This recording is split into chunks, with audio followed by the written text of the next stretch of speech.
Citoyennes, citoyens, bonjour et bienvenue dans ce nouvel espace commentaire, l'émission où je réponds à vos questions de la semaine.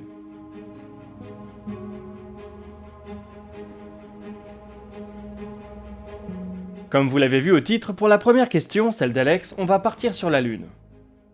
Pouvez-vous nous parler du projet entre Nokia et la NASA de placer une antenne 4G sur la Lune ? Bonjour Alex. Pour son retour sur la Lune, l'agence spatiale américaine souhaite pouvoir disposer de systèmes de communication fiables et très performants. Que ce soit pour transmettre des vidéos en très haute définition ou assurer une couverture lors des explorations à longue distance. Dans cette optique, la NASA a accordé à Nokia une enveloppe de 14 millions de dollars dans le cadre du programme Tipping Point. L'entreprise finlandaise va devoir concevoir un mini réseau 4G avec un réseau cœur, des antennes RF et un logiciel de gestion pour l'embarquer sur un atterrisseur d'Intuitive Machines en 2022. Le système doit être ultra robuste et très basse consommation. On imagine qu'il s'agit essentiellement d'une démonstration de technologie. Les atterrisseurs d'Intuitive Machines sont incapables d'alimenter leur charge utile en courant électrique pendant plus de 14 jours. La première nuit lunaire devrait donc signer la fin de ce réseau. Il devra se déployer et s'auto-configurer en totale autonomie. On ne sait pas encore s'il sera utilisé pour communiquer avec des rovers ou des charges utiles de la mission. Le vol d'Intuitive Machines de 2022 est celui qui déposera Prime One à la surface lunaire. Il s'agit d'une foreuse qui tentera de prélever de la glace d'eau souterraine.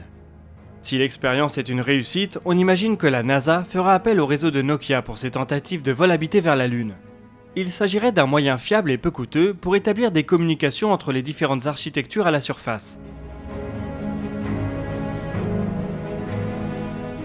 Pour communiquer avec la Terre cependant, la 4G ne suffira pas. Les astronautes d'Artemis auront besoin d'une antenne radio relativement puissante et peut-être aussi d'un satellite relais. Il est aussi possible d'envisager un système de communication par laser à très haut débit. Blue Origin semble vouloir utiliser cette solution pour son atterrisseur Blue Moon. Nous avons réalisé un dossier de l'espace sur les communications spatiales par laser, que je vous invite à consulter pour plus de détails. Le lien est dans la description.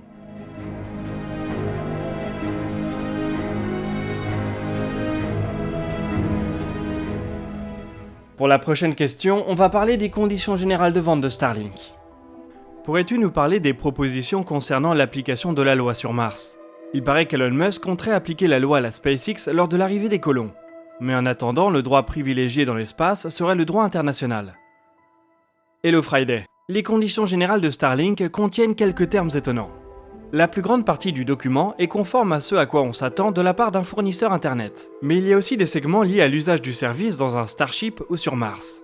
Les conditions de Starlink reconnaissent alors Mars comme une planète libre sur laquelle aucun gouvernement terrien n'a d'autorité.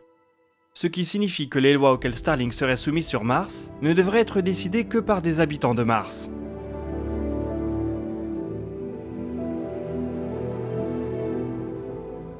David Enderman, un des cadres de SpaceX, a aussi récemment livré une interview qui va dans le même sens.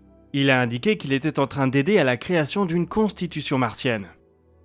L'exercice dispose d'un certain intérêt théorique, mais on a quand même du mal à imaginer qu'il se retranscrive dans la pratique. Il ne suffit pas de se proclamer indépendant pour le devenir, il faut aussi que cette indépendance soit reconnue par d'autres États. Cela pose toutefois des questions qui pourraient devenir brûlantes au cours des prochaines décennies ou des prochains siècles. Si SpaceX parvient bel et bien à établir une colonie sur Mars, ce qui reste aujourd'hui un énorme si, comment serait-elle légalement administrée ? Par quelle loi serait jugé un éventuel criminel martien ? Comment serait taxée l'exploitation des ressources ou les différentes activités productives ? Et à qui reviendrait le fruit de ces taxes ?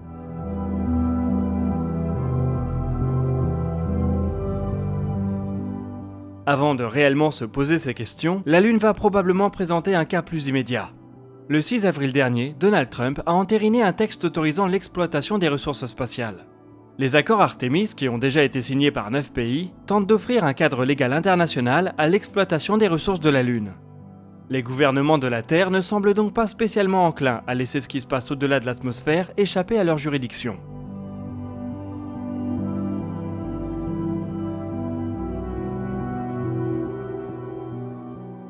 On enchaîne avec une question sur le projet Frog. Avez-vous vu Frog, le projet du CNES ? Bonjour Luc. Frog est un projet de démonstrateur développé par de nombreux partenaires à l'initiative du CNES. Il vise à acquérir une expertise dans les algorithmes permettant le décollage et l'atterrissage vertical, ainsi que le vol stationnaire d'un lanceur. Un premier prototype a déjà réalisé quelques vols, jusqu'à 30 mètres de hauteur. Il mesure 3 mètres de haut, 25 cm de diamètre et est propulsé par un petit turboréacteur.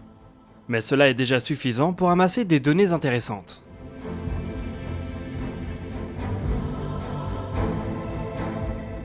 Un deuxième prototype, fonctionnant cette fois-ci avec un moteur fusée, va par la suite être mis en œuvre. L'expérience obtenue grâce à Frog bénéficiera probablement par la suite à Callisto et Themis, des démonstrateurs bien plus imposants de premier étage réutilisables.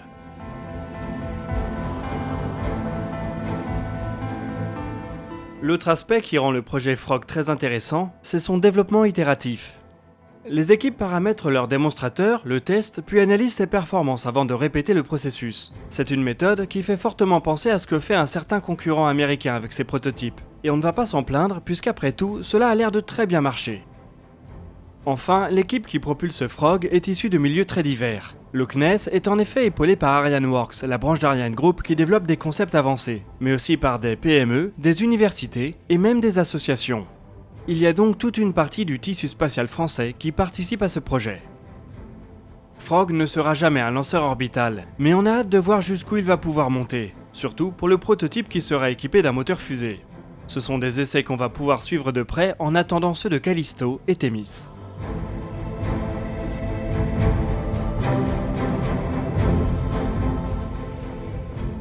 Allez, on va se projeter dans un futur pas trop éloigné, on espère, puisqu'on va parler de James Webb. Connaît-on le calendrier d'observation de James Webb? Par qui et comment est-il monté et priorisé?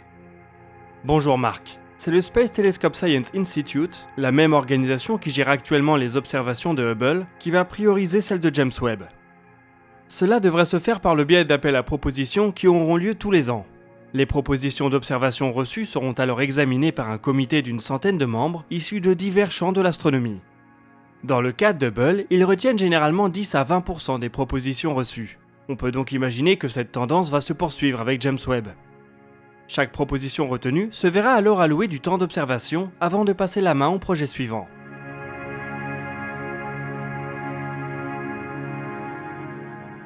Les toutes premières cibles de James Webb ont d'ailleurs déjà été sélectionnées. Elles sont au nombre de 13 et occuperont les 500 premières heures d'observation du télescope. Je vous mets un lien vers la liste dans la description. Cette première campagne va permettre d'éprouver le nouveau télescope géant dans des domaines très divers. Il concentrera une partie de ses premières observations sur le système jovien, pour prouver sa capacité à imager des objets du système solaire. Côté exoplanète, il devra observer des transits pour mettre en place des techniques d'analyse d'atmosphère et faire de l'imagerie directe.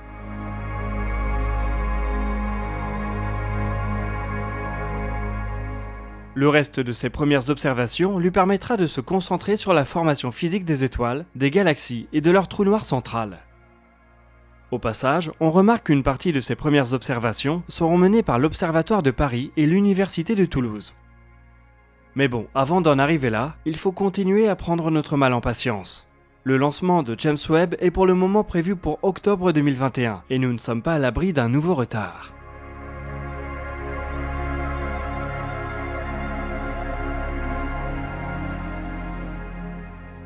Allez, pour terminer cet épisode, on va parler du projet ARM.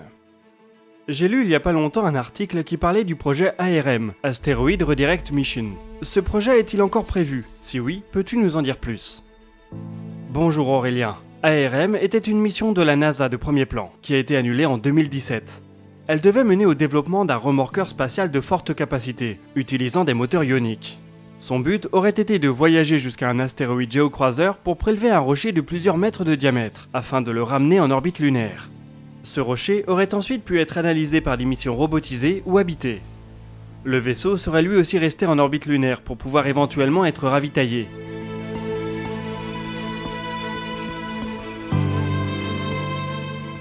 La mission aurait permis à la NASA de développer ses capacités dans le transport de charges utiles massives dans l'espace interplanétaire. Le rocher visé aurait en effet pu faire jusqu'à 500 tonnes. Cette expertise aurait alors permis de mettre au point un remorqueur dédié au voyage vers Mars. Il aurait été utilisé pour transporter du fret avant de préparer l'arrivée d'un équipage.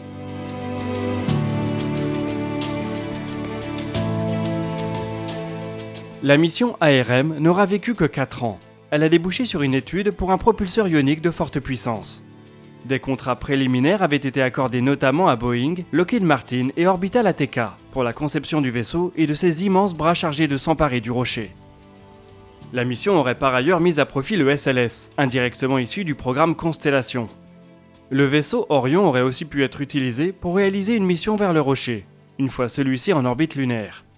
Tous ces plans ont été remplacés par Artemis. Reste à voir si le programme de retour de l'homme sur la Lune sera plus durable que la mission ARM.